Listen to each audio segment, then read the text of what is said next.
لبرقية كما باز لو أكين كآية آمادكاري واتا الإعداد شيء كخواي جورا فرماني بيداو ما بز لآمادكاري دو جور آمادكاري وآمادة سازية يكي شان آمادكاري مادية لهبوني مجاهدو تشكو مشقوانو فيربوني بلاني شر يكي تريان آمادكاري إيمانية واتا دامزراندني عقيدة وإيمان ولاء برائي أو كسب شويكي سراستانو بدليل شرعي وهروها آمادكردني شرعي ونفسي وابك استعدادي هبك بروجي هذا كأروح ناشي بايخ بيشي كان بدري وأبي تريان دوا بخري تشجاي أوي ترتيبكين آمادكاري مادي أويك لآياتكي سورة أنفال آيك إخوائي قرآن فرمي وأعدوا لهم ما استطعتم من قوة ومن رباط الخيل ترهبون به عدو الله وعدوكم وآخرين من دونهم لا تعلمونهم الله يعلمهم وما تنفقوا من شيء في سبيل الله يوفى إليكم وأنتم لا تظلمون أفرمي أوان ديتوانا هيز بور بروبونويان آماده بكن بور بروبونوي دجمنانتان آماده بكن لأسبي دابستا كدجمنان تاني بيترسينن هروها دجمناني كي تريش كأيونا الناسن خواهي جورا ايان ناسي انجا هر شتێکیش لە پێناوی خوای ببەخشن خوای گەورە بە پێی بەڵێنی خۆی چەندین بەرابەر پاداشتان نەدات و هەرگیز مافتان نافەوتی کە ئەفەرمێ وەئەعیدوا یعنی پیاوان ئامادە بکەن چونکە دیارە فاعیلەکە هەمووی علاقی بە پیاوانەوە هەیە یعنی بە کەسەوە بە خەڵکی عاقڵەوە هەیە پیاوان و ژنانیش طبعا لە مەرحەلەی ئیعدادەکە ئەگرێتەوە کە مەشقکردن لەسەر ژنانیش فەرزە کە ئەفەرمێ من قووە قوة لێرە نەکیرەیە یعنی هەرچی شتێک ببێ بەمایەی هێز بۆتان ئامادەی بکەن باسی ئەو سەردەما کە ئەفەرمێەوە من ڕیباڵی الخەیل ئەسپ سواری کە لەم سەردەمەشە بە هەمان شێوەیە ڕاستە تۆ توانی ماتۆڕ بەکاربێنی ماتۆڕژە توانی لە ئەسپەکە سەریعتریکەی بەڵام ماتۆڕ لەو شاخوچەوانە بەکار نایەنی و هەروەها ئەفەرمێت تورهبون به عدو الله وعدوكم ئەو هێزەی پێکتانەوە ناوە و خۆتان پێ بەهێز کردو دژمنانی خۆی گەورەی پێترسێنن و دژمنانی خۆشتان و آخرین من دونهم لا تعلمونهم والله يعلمهم کەسانی تریش هەن کە هەر لێتان تۆقیون و ترساون و ئێوە نایەناسن بەسخوا خۆی زانێت چەند تۆقیون و چێن و لەکوێن وما تنفقوا من شيء في سبيل الله يوفى إليكم ئەمەشیان باسی داراییە کە ڕوکنەکانی ئیعداد لەم ئاەتەیە بریتیە لە پیاوان و لە هێز و لە سامان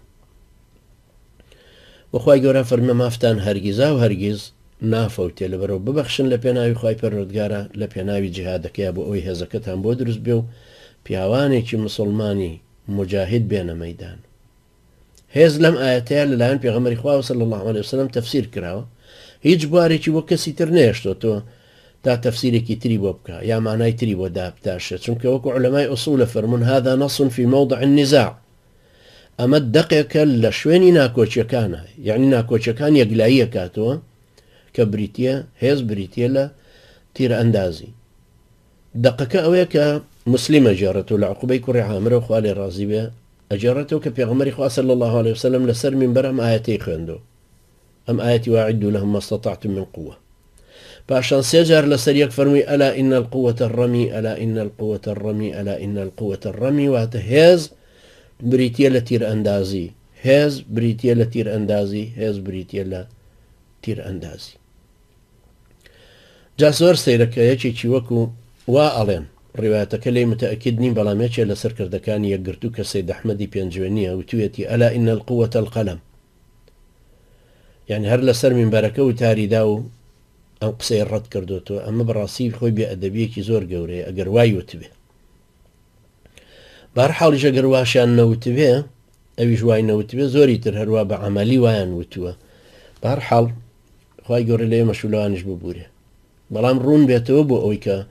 هێز لە ئاەتەکەی شەستی ئەنفالە وأعدوا لهم ما استطعتم من قوة بتفسيري بيغمبري خوا عليه الصلاة والسلام وكل الروايات مسلمة لعقبي كري عامرة وخوالي رازي بالرواية كراوة تفسيري كردو بياناسي كردو بحصر فرميتي ألا إن القوة الرمي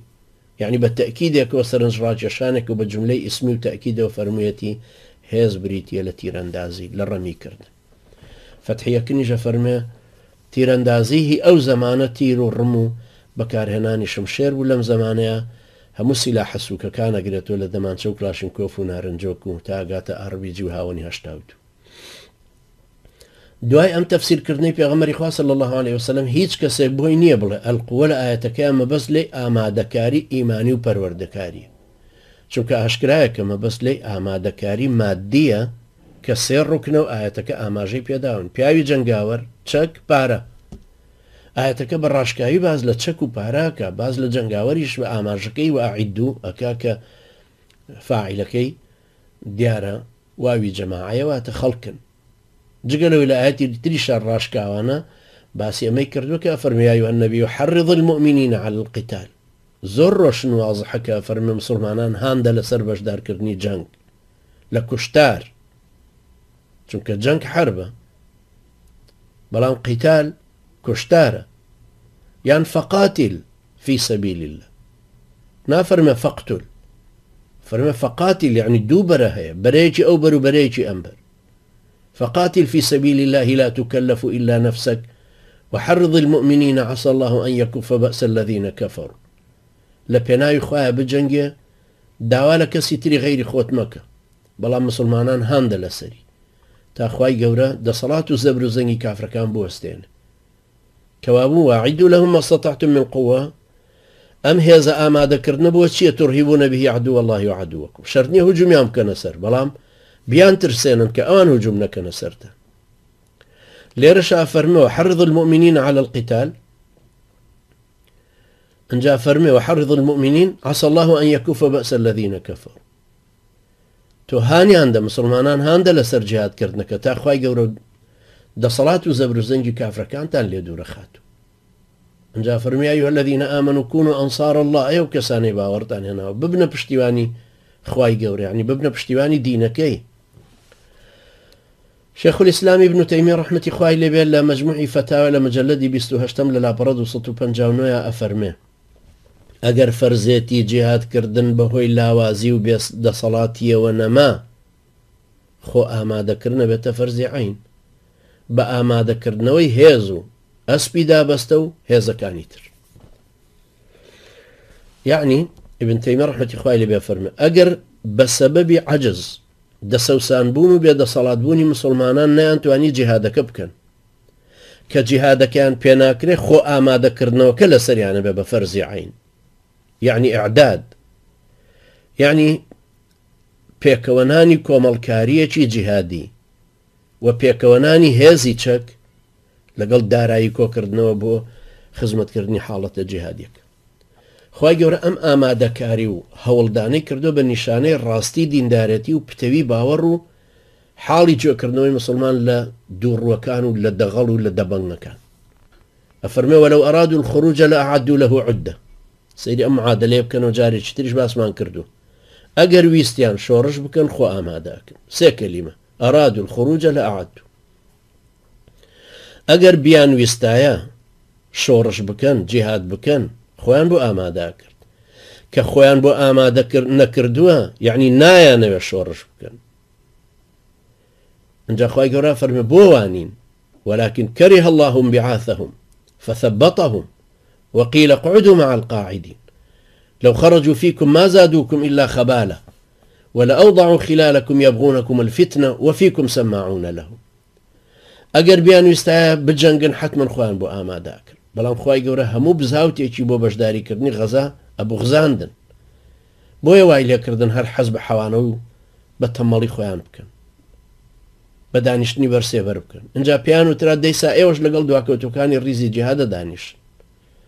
ئەمانە گەر لەگەڵ تانا بەهات نایە بۆ غەزا، لەوێش هەر خەریکی دووزمانی و قسە و قسەڵۆک و ورە ڕوخاندنتانە بوون و فیتنیان لە ناوتانە ئەنایەوە و پوازیانە خستە ناو ڕیزەکانتانە و شەڕی واتەواتیان لە ناوانە دروستەکردن تا دووبەرەچیتان تێکەوێت. ئەوانش بەو ڕوخان و دووبەرەچیەتان خۆشحاڵە بوون، ئێوەش تێتان نایە گوێبیستی ئەوانە و گوێچکەی بۆ ئەوان تەرخان کرد. هەر قسێک ئەوان بیکەن ئەمانیش بێسێ و دوو بەناو خۆتانە بڵاویەکەن و فیتنەکە گەورەترەکەن. خوای گەورە شارەزای فاک و فیچی ستەمکاران و پلانیان کەوابوو خوای پەروەردگار لێرە فەرمانی بە جیهادەکە کردووە، فەرمانی بە ئیعداد کردووە و باسی ئەوەشە فەرمێ کە ئەگەر ئەو کەسانەی ئیعداد ناکەن ئەوە لە ڕیزی ئەو دوور و دەغەڵ و بوودەڵانەیان کە لەبەر سێبەر دانیشتون و قسەی زلزلەکەن. ئامادەکاری ئیمانی پەروەردەکاری ئەمەش کە بەشەکەی ترە وتمان ئامادەکاری دوو بەشە، یەکیان مادیە وەکو ئاعیدوا لەهم مەستەطعتم من قووە کە ئیشارەتی پێدا، ئامادەکاری دووهەمیشان ئامادەکاری ئیمانیە، هی پەروەردەییە. ئەمیش حتممە نەبێت جێبایەخ بێ. پێشتر هەر لێرە باسمان لەوە کرد کە پێویست بە دووارەکردنەوە ناکە، پێشتر لەو زنجیرە دەرسانە هەمووی ماسمان کردووە لە ئاڵلقەکانی ڕابردووە. ئەم ئامادەکاریە لە قوچڵی بەقەدەر لە قوچڵی باوەڕ. چۆن ئیمان لە دڵە چەسبێ بەرامبەرەکەش ئەبێ کوفر ئاوا بناسین. چۆن ئیمان لە قوپۆپی هەیە کوفرش لە قوپۆپی هەیە. چۆنە بە شارەزابین کە عیلم لە مەرجەکانی ئیمانە ئەبێ بشزانین کە جەهل لە ڕێگاکان و هۆکارەکانی کوفر. ئەجا فێری وەلا و بەرا ئەبین، فێری داخوازەکانی ئیمانە بین، فێرە بین کە ئەبێ فێری ئەو مفاسەلەیە ببین کە کوفر و ئیمان لێک جودا ببنەوە سەنگەرەکانیان لێک جودا ببێتەوە. فێریش ببین چۆن خۆمان ئامادە ئەکەین و چۆن خۆمانە ناسێنین بە ئەندامێکی کۆمەڵکاری و ئەمیرێکی مسلمان کە بەرەو ئەم جیهادەمانە. ئەوانەی دیارن و ئەوانەی کە نادیارن لە چڵوپۆپی ئیمان و هەروکوهی کوفرەکە هەموو پێویستە شارەزا بین و کە ئاگادار بین و بیان ناسی. ئەوانە شارەزا بین کە زانستیانن و ئەوانەش کە کردەوەین لە مەسەلەی ئیعدادەکە، ئیعدادی ئیمانی. هەمویان کاریگەریان لەسەر سەرکەوتن و یان شکستێنانی ڕیزی مسلمانەکان هەیە. پێشتر لە 5 بنەماکانە باسمان کردوون، بەڵام دوو خاڵ هەیە لێرە ئەبێ ڕەچاوی بکەین. یەکەم، نابێ ئاەتی ئیعدادەکەی ئەنفال بکرێ بە ئامادەی کاری و پەروەردەی، یعنی نابێ وا بزانین ئەو ئاەتی ئیعداد و جیهادە کە ئامادەکردنی پیا و هێز و چەکە، پیا و هێز و چەک و پارەیە، نابێ بیگۆڕینەوە بڵێن وەڵا ئەوە مەبەست لێ ئامادەکاری پەروەردەیە، چونکە بەڵگەی بنبڕمان هەیە، قەتعیمان لەسەر بۆ هاتووە کە مانای کردەوەیی هێز لەو ئاەتەیە بۆ بەڵگەی پەروەردەکاری ناشێ. ئەلا ئین القووەتە ڕەمی، بەڵگەی پەروەردەکاری ئاەتی تری لەسەرە. لەمەش دزێ و ناشرینتر ئەوەیە کە هەندێک کەس لایەنی ئامادەکاری مادیەکەی بە تەواوی لاداوە ئەڵێ وەعیدوا لەهم مەستەطعتم من قووە، یعنی هەر پەروەردەکاریەکە ئەگرێتەوە، یعنی خۆتان ئامادە بکەن بە پەروەردەکاری بە عیلم. ئەوەی وا بڵێ ئاەتەکانی خوای گەورەی بەدرۆ خستۆت. دووەم، نابێ پەروەردەکاری جیهادیانەش ببێتە هەنجەتی جیهاد نەکردن. مادام لە توانایە بێ و هەوڵی بۆ ڕەخسابێ بێ، بە تایبەتی جیهادی فەرزی عینیش ئەبێ بکرێ بە شتێکی عەمەلی، نابێ هەر بە پەروەردە جیهادیەکە بڕۆین. نابێ وامان لێبێ ببین بە جەماعەتێکی ڕۆشنبیر جیهادی، یعنی ئەدەبیاتێک کە ئەیخوێنی لە ناو خۆمانە ئەوانەمان بۆ بە ثەقافەتێکی جیهادی نەک بوو بین بە کردەوە بە عەمەلی جیهادی.